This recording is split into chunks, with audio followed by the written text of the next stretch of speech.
Hello, and welcome to the weekly edition of Sustainability Now, the show where we explore how the environment, our society, and corporate governance affects and are affected by our economy.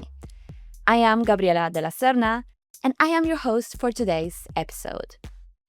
We've been hearing about the energy transition for years, and we've been looking forward to a green future powered by renewables. But here we are, and it doesn't quite look that way. EV sales are soaring, but so is coal demand. So, if this transition is supposed to be inevitable, why does it look so uneven? As I record this episode, thousands of policymakers from around the globe are gathering in Brazil for COP30, reminding us that uneven doesn't mean unraveling.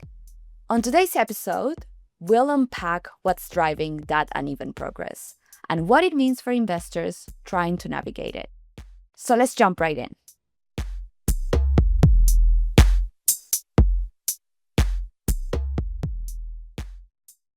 Speculating about the future isn't new. Humans have been doing it for thousands of years. Sometimes we nail it, sometimes we miss completely, but most of the time we land somewhere in between. But we definitely thought 2025 would look a little different.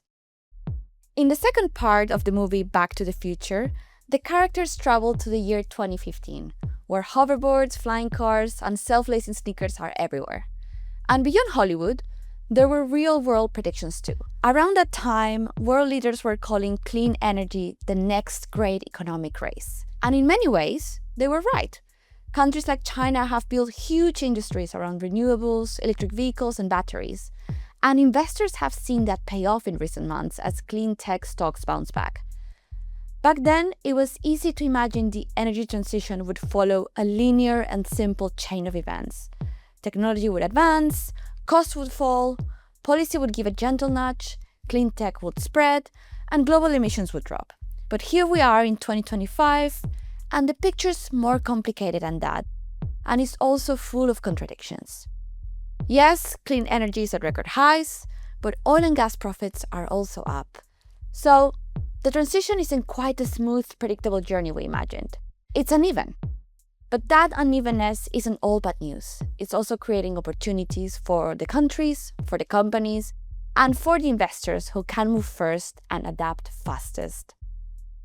My colleague, Anthony Chan, out of our Singapore office, has been looking at this uneven transition from a few different angles. And first, I wanted him to tell me why it has been so uneven, or if there's a helpful way to make sense of what's been going on.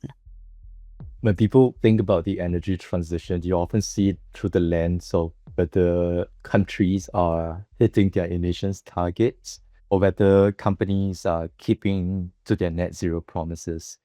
When they see that the emissions continue to rise, or when some companies walk back on their climate targets, they think that the transition is actually not working. But I think these observations actually tell us something that's even more important. What are the factors that drive or slow down progress in the energy transition, rather than looking at just companies or countries based on their pledges or headlines? I mean, after all, when we look at the energy transition, this is a full-scale change in how we produce and use energy. And this type of change at a very fundamental and systems level will naturally take time. So, maybe we're judging progress on the energy transition by the wrong measures. We tend to focus on company emissions or whether countries are on track to hit their net zero goals.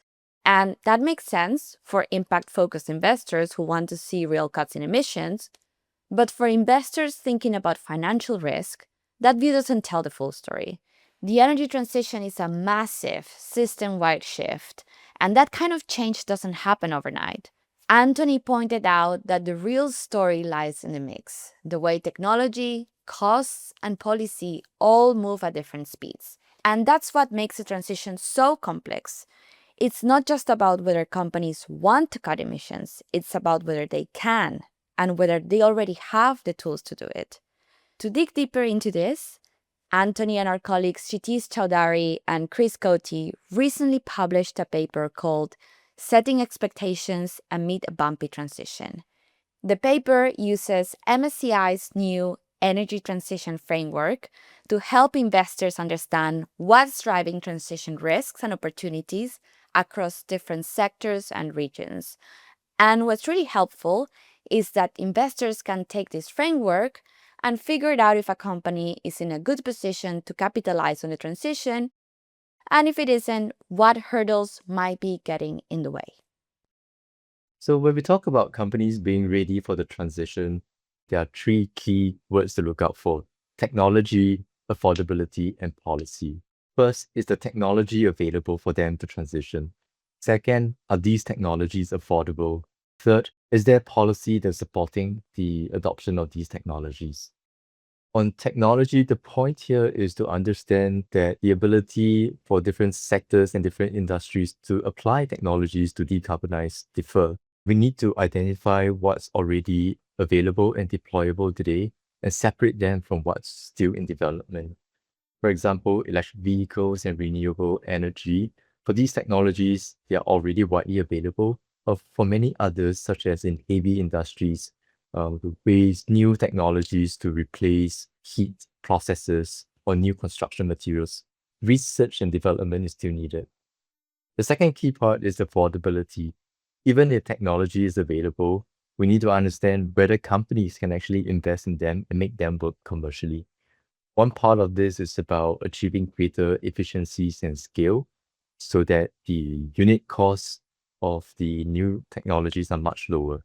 But another part of this is also about financing gaps, whether companies have the financial capacity to invest in these technologies or be able to raise capital in a cost-effective manner from the market. And finally, policy really matters, especially the stability and the clarity of policies. It is difficult for companies to make long-term investment decisions in decarbonization if they cannot be certain that the policies will endure.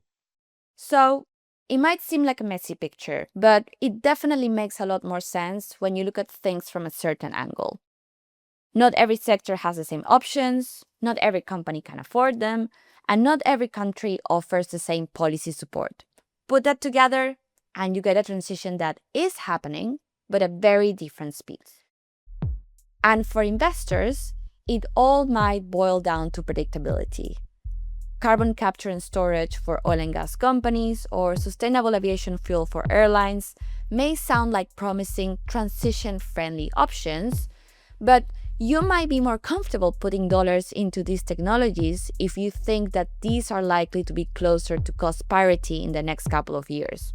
And also, if governments are likely to create favorable policy environments for them. So really, context and timing are the name of the game here. But there are already lessons to be learned. The very recent history of the energy transition can help shine light on how the next few years might unfold. So I think we've really learned a lot over the last 5 years, and I think we can highlight two examples: electric vehicles and hydrogen. For electric vehicles, if you think about where we were 5 years ago, it still felt a little bit uncertain. People were worried about the reliability and costs of electric vehicles. But that has really changed a lot over the last couple of years. Electric vehicles have gone mainstream.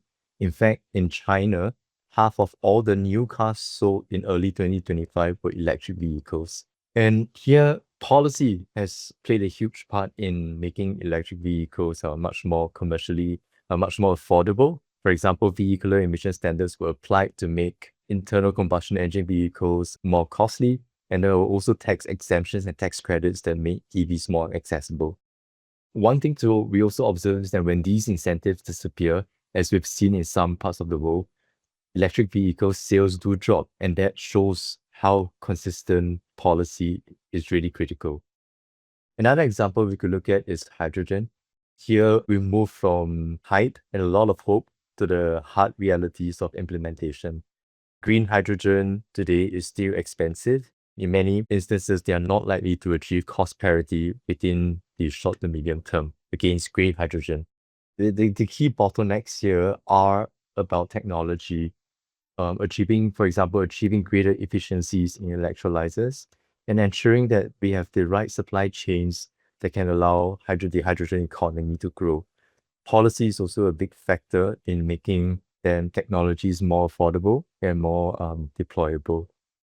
If the past few years have taught us anything, it's that the technology alone is not enough. Policy has to keep pace for real progress to happen. So, what does this all mean for investors? It really depends on goals and time horizons. Those more focused on risk and return outcomes over a shorter time horizon certainly should look into these drivers of policy stability to understand how that could impact investment returns. But long-term investors, the ones with patient capital, can take a different role, backing the companies that need time and support to transform to drive the transition forward. We started the episode talking about sci-fi movies, and unfortunately for our Back to the Future fans out there, we may still be bad at predicting when we'll have flying cars and self-tying shoes. But good news is that we're getting a lot better at figuring out how and where this energy transition is going to happen.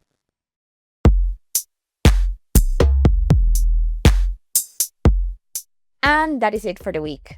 A massive thanks to Anthony for his take on the news with a sustainability twist, and thanks to you as well for listening and sticking around. The research that we discussed on today's show is freely available on MSCI's Research and Insights page. If you like this episode, don't forget to subscribe and maybe even share it with a friend or colleague. That's all from me. Thanks again and catch you next week.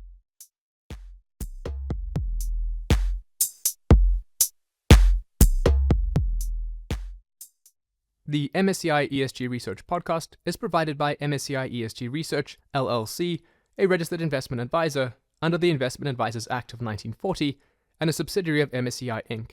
Except with respect to any applicable products or services from MSCI ESG Research, neither MSCI nor any of its products or services recommends, endorses, approves, or otherwise expresses any opinion regarding any issuer, securities, financial products or instruments, or trading strategies. And MSCI's products or services are not intended to constitute investment advice or recommendation to make or refrain from making any kind of investment decision and may not be relied on as such.